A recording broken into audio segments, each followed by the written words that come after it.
যে সকল অঞ্চল, উত্তর অঞ্চল সহ টাঙ্গাইল সহ বাংলাদেশের যে সকল অঞ্চল কৃষি নির্ভরশীল এলাকা,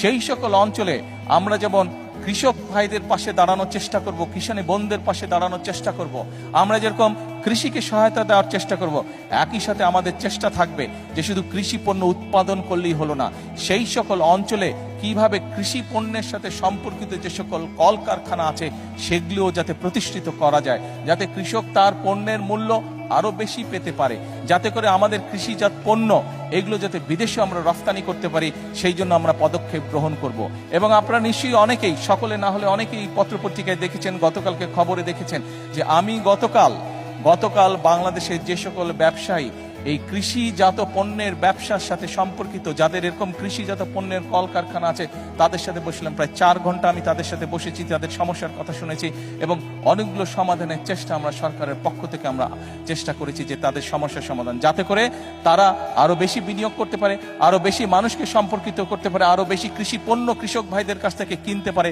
এবং সেই সকল পণ্যকে ফিনিশ করার মাধ্যমে তারা বিদেশে রফতানি করতে পারে। তাতে করে একদিকে যেমন কৃষক ভাইদের সুবিধা হবে, একইভাবে দেশের জন্য আমরা মূল্যবান বৈদেশিক মুদ্রা পর্যন্ত আমরা অর্জন করতে সক্ষম হব।